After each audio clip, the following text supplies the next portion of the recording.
Everybody, Chad, Nobody Else's Auto. Got something a little bit different to check out tonight. A three-wheeler. Now, I don't know a lot about these. I went out and bought a couple cars, and when I was loading those up, they had a garage open, and this thing was tucked back in the garage. So I asked if they wanted to sell it. They did. So I picked it up. I don't know much about these, but I do know they've been getting extremely popular. We're seeing them pop up at a lot of collector car auctions. And this is not the most desirable one. This is a 185. It's not like the big high performance 250Rs or anything like that. But one thing a lot of people do like about these are originality. And this one appears to be, from my limited knowledge of these, completely original. So original all the way down that it still has the original MSO from when this thing was new. So just pulled it out, haven't cleaned it up. We're gonna give you a quick look at it. And then, hey, we're gonna give this thing its first bath in years and years and years, if not a decade or two. So let's check it out exactly as I found it. Then we're gonna get her cleaned up, take another look at it. Well, here she is exactly as I found it. Dusty, crusty, just as we just pulled it out of the shed.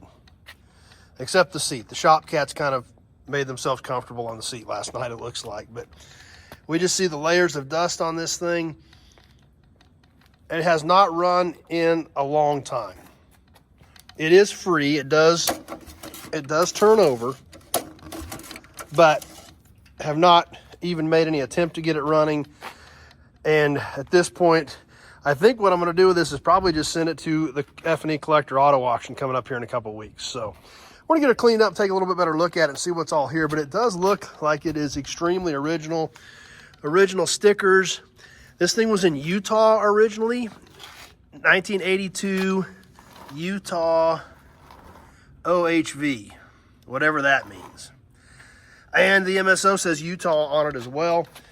But like I said, all these fenders seem to be original. The seat does have some tears in it, but it appears to be original. Still says Honda on the back of the plastic back here, so I'm assuming these are the original fenders. Appears to be an original rack. Has a Honda line hitch on it.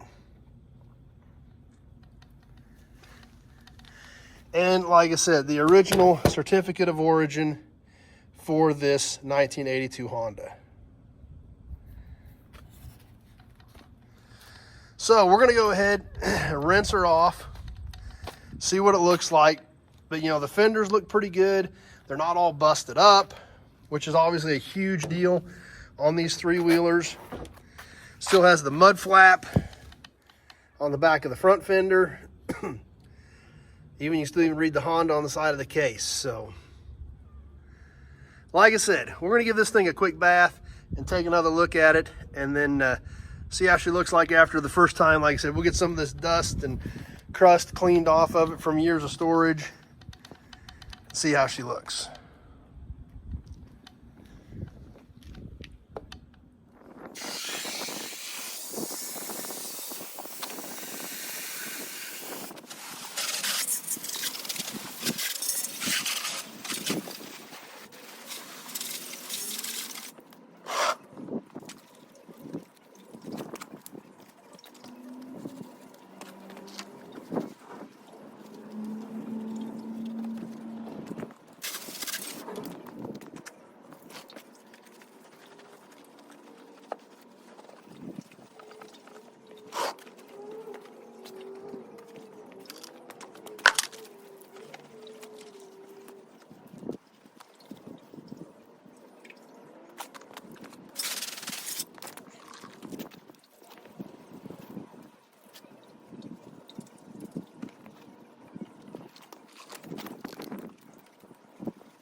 Well, this little three-wheeler cleaned up pretty good.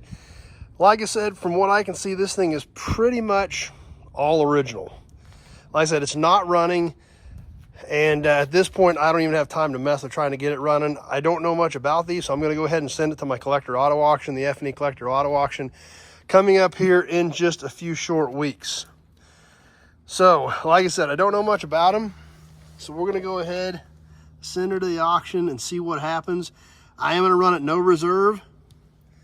So whatever happens, happens. But like I said, everything appears to be pretty much original. You know, the tank looks original. It's got some scuffs and scratches, but shoot, it's over 40 years old. So I guess that can be expected. Engine and everything still looks good. Like I said, I don't know anything about the running condition, but it does still turn over. So I think it could be made to run. I just don't have time to mess with it, especially getting everything ready for the auction. It has these Utah registration stickers on it.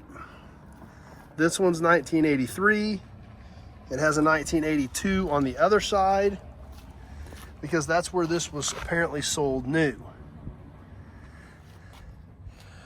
Fenders appear to be correct and original with my limited knowledge of these things. Still has the mud flap on it.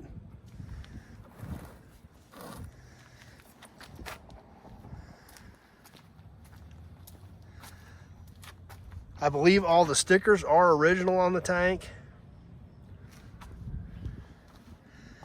And the fenders, like I said, they have some scuffs and scratches and things like that, but there again, I think they're original and they're 40 years old. Does still have the Honda stamped in the back of the rear fenders. A little bit of wear on this mud flap over here. And once again, there's the Honda line hitch. I believe the rack is correct. The seat, as we can see, does have some tears and it has been taped. But like we looked at real briefly earlier, this is really cool. The original certificate of origin. Not something that really survived much with these old three-wheelers, but this one still has it here, and the VIN does still match the VIN number that is stamped into the frame of this little three-wheeler. So there it is.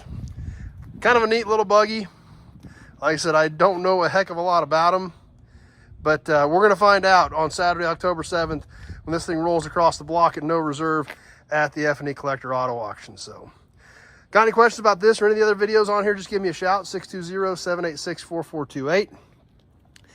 And if you like this old stuff, like I said, I don't do a lot of ATVs. I just happened to find this when I was out picking up another car and a truck. But I know they're getting pretty popular and they're kind of cool. So I went ahead and snagged it as well. But be sure to check out the rest of the channel. If you like old cars and trucks, click that subscribe button. Definitely click that notification button. We do a lot of cool live stuff. You don't want to miss any of that either. So, something a little different. Hope you guys like the Honda. Curious to see what happens because I'm running under no reserve. So, we'll see if I win or lose on Saturday, October 7th. Be sure to check out the website, feclassiccarauction.com. Be sure to check out the Facebook page as well as the YouTube channel for F&E Collector Auto Auctions. And who knows, at the end of the day, on Saturday, October 7th, maybe this one will be yours.